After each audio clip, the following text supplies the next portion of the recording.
Hey YouTube, Twig here, bringing you all an update to my Speedroid Yugioh deck profile for post-Dark Neostorm.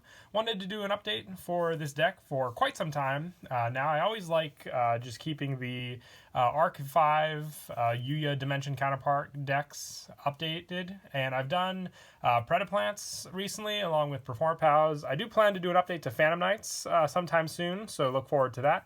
But until then, I figured I would do a Speedroid deck. They did receive a new spell card in the Dark Neostorm booster pack, so definitely thought an update was due for the deck. So without further ado, let's go ahead and get started with the deck profile.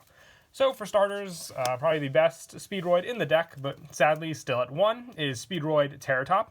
If you control no monsters, you can special summon this card from your hand, and when this card is normal or special summon, you can add one Speedroid monster from your deck to your hand, except for Speedroid Terratop.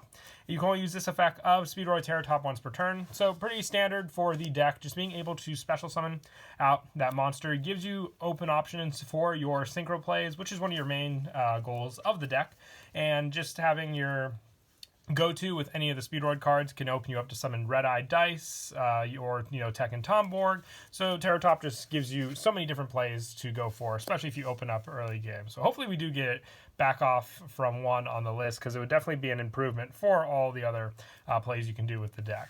I also run another important one, 3 Speedroid Tekken Tomborg.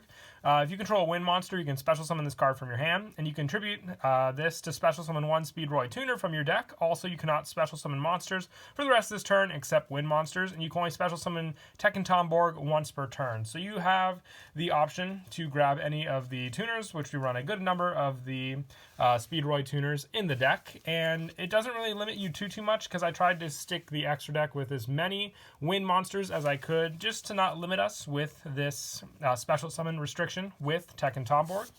I also run 3 Speedroid Horse Stilts. When this card is normal summon, you can special summon 1 level 4 or lower Speedroid monster from your hand. And during your main phase, except the turn this card was sent to the graveyard, you can banish this card from your graveyard to send 1 wind monster from your deck to the graveyard. You can only use this effect of Speedroid Horse Stilts once per turn.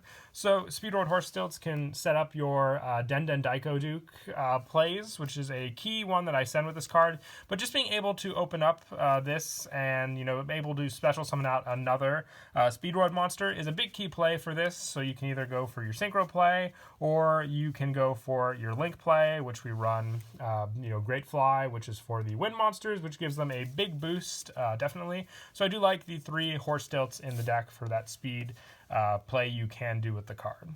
And then also, just when you have your graveyard set up, I run the 3 Speedroid Double Yo-Yo. When this card is normal summon, you can target 1 level 3 or lower Speedroid monster in your graveyard and special summon it. So most of the time, I'll end up going for the tuner monsters with Double Yo-Yo, just being able to go for that easy link or synchro play, or even, an exceed play if you have the card set up on the field. It does summon a level 3 or lower, so if you can, adjust the levels with Red-Eye Dice, or just have another monster available to you on the field, and then the tuner you summon back, it gives you options with Double Yo-Yo, just like Horse Stilts, just 2 different places you're special summoning the monsters from. And for the tuners, I run 3, which is probably one of the best tuners in the deck, Speedroid Den Daiko Duke. You can banish this card from your graveyard to special summon 1 Speedroid tuner monster from your hand or graveyard, except for Den Daiko Duke. And you can only use this effect of Den Daiko Duke once per turn. Red-Eye Dice is usually the main target I go to with this card. It just gives you so many different plays with the level adjustment, depending on what synchro you wanted to go for. But I also have a bunch of other cards in the deck, like Horse Stilts, that can set this card up in the graveyard, plus just getting into the graveyard with its own merit, either summoning it off of Horse Stilts or any of the other cards, is a big key play to go for sure. And for the other tuners, I have 2 Red-Eye Dice in the deck. With this one, when it's normal or special summon, you can target 1 Speedroid monster you control except Red-Eye Dice, and declare a level between 1 and 6. It becomes that level until the end of the turn. So with Red-Eye Dice being able to target another monster, most of the time, for your synchro plays. It can adjust it to the right number to hit that level 7 synchro, but Red Eye Dice being a level 1 tuner also helps for some of our bigger plays that I like to go for in the deck, like Crystal Wing once I have our level 7 synchro on the field, or just any other synchro if you have the right tuner on the field, since Crystal Wing just needs the tuner and the one non-tuner synchro monster to make it. And I also run 2 Speedroid Triad Dice. With this one, once per turn, during your opponent's turn, you can banish this card from your graveyard to negate the next attack this turn from a monster your opponent controls, and this is a quick effect. Now, I was mixing around the numbers of this card. If you want to drop this down to 1 to put in a 3rd Red-Eyed Dice, you can try that, but this attack negation and the fact that it's very easy to get these in the graveyard to use can definitely stop some of your opponent's tricky attacks, and just, have that other additional tuner option to go for with the deck. And that is it for the Speedroid monsters. For a little more generic support, I run 3 Mecha Phantom Beast Tetherwolf. If this card's normal summon, you can special summon 1 Phantom Beast token, Wind, level 1, and this card's level is increased by the total level of Mecha Phantom Beast tokens you control.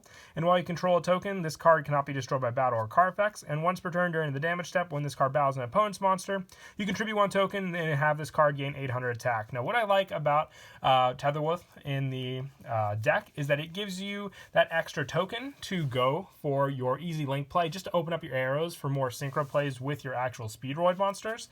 And also just the fact that giving you that token can help adjust some of your other synchro plays in the deck, along with Tetherwolf being a level 4 is a big key help for sure, and just an overall good card to normal summon, since most of the time I'll have options with my Speedroids just to special summon them out and not have to waste the normal summon. And also keep the resources going to finish off the monsters.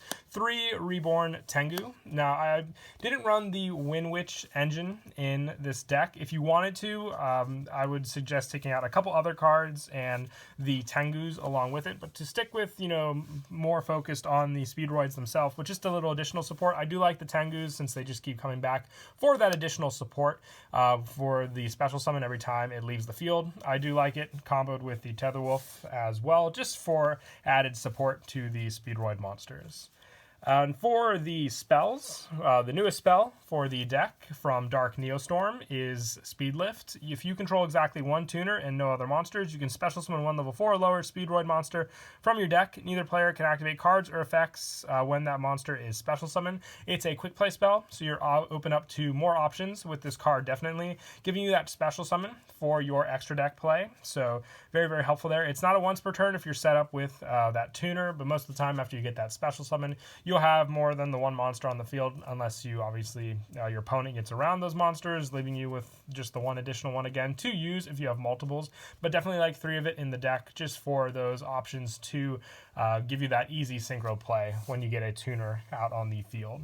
I also run 3 Speed Recovery. You target 1 Speedroid monster in your graveyard and special summon it, and during your main phase, except the turn this card was sent to the graveyard, you can banish this card from your graveyard, then target 1 Speedroid monster in your graveyard, add back to your hand.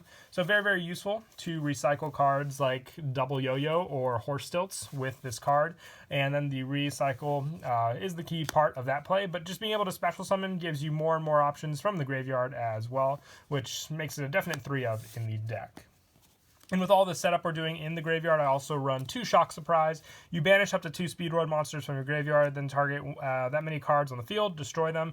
Gives you options to get over some of your opponent's more tricky cards, especially. So I do like running this, and since it's up to 2, you don't need to, banish the 2. So as long as you have that 1 Speedroid, it's just a 1 guaranteed pop of a card on the field. And I also run 2 limiter removal. I run plenty of Speedroid machine synchros, along with just the machines on the field and the fact that Tetherwolf is also a machine monster. A very good card to use for sure. Now, if you didn't want to run the limiter removal, this card is an option just because some of the other cards in the extra deck aren't, machines. That could be the one reason. So if that were the case, along with the Reborn Tengus, you can take out the limiter removals to add in the Winwitch engine if you prefer to play that in the deck as well. And I also run the 2 Call by the Grave, just, graveyard setup, very helpful for sure. The 1 for 1, this is to get out Red Eye Dice. Also setting up some other Speedroid monsters in the graveyard is a definite big help for sure. And just more special summoning with the Speed Recovery, Monster Reborn, very, very good. Also, more graveyard setup to end the spells with the Foolish Burial. And that is it for the spells. For the traps, lastly, just the 2 back to the front, more additional special summoning from the graveyard. If you want to keep the limiter removals in, but still run the Wind Witch engine, along with taking out the Tengus, you can remove these as well for the additional Wind Witch tuners to play in the deck. And that is it for the main deck. Moving on to the extra deck, I run 1 High Speedroid Chambara. This one definitely with limiter removal and the fact that it can attack twice can be a big finisher against your opponent, just having big numbers and reaching the 8,000 damage that you can deal to your opponent as long as you clear out their field. And I also run 1 High Speedroid Kendama. You just have other options with your machines, which is why I like to run 1 of this card as a good level 6 synchro option. For the level 7s, you got to run Clearwing in a Speedroid deck. Just, it was Yugioh's main card in Arc V, plus stops great level 5 effects from happening. But also, just having this level 7 is a good option to go for your Crystal Wing Dragon, which I also run 2 of, just for the fact that the level 7 and then the Red Eye Dice can be your 1 play. But if you have other lower level synchros and the right tuner on the field, you can get Crystal Wing out that method as well. And then just for more generic support, I run 1 Stardust Charge Warrior and 1 Old Entity Haster. These ones, they're wind, so when you're limited to some of your special summons, these definitely come into the equation just as easy special summons from the extra deck. Same for Stardust Dragon and Mistworm as well for their wind attribute. And lastly, for the synchros, I do have Black Rose Dragon in here. This one for clearing the field just comes in handy for sure. Even, if you are limited to your wind summon, it won't happen every turn. I like to have this option available. And then for the Exceed monsters, I run 1 Totem Bird and 1 Lightning Chidori. I was debating whether Chidori or Tornado Dragon. This can be player preference, depending on what you wanted to run. I like Chidori myself, but some people, like I said, just might prefer Tornado Dragon. And then for the Link monsters, I run 2 Great Fly. Just the boost to your wind monsters definitely does come in handy for sure, which is why I like to run 2 of these. Plus, recycling your wind monsters is a big bonus as well from the graveyard. And 1 Borolo Dragon to finish off the extra deck. This is the same case as Black Rose. Sometimes you can't get it onto the field because of your wind restriction summon, but on other times you can. It's a definite big help for sure. And sometimes you can have a swarm of monsters on the field with all your special summons, and this is the key card to go for sure. But that is it for the deck profile. I hope you all enjoyed the video. Like I said, I was hoping to get some of the other, Arc 5 deck profiles out as well. Definitely Phantom Knights after the ban list with their rank up spell missing, so look forward to that. But until next time, please don't forget to leave a like and subscribe, and Kira Twig out.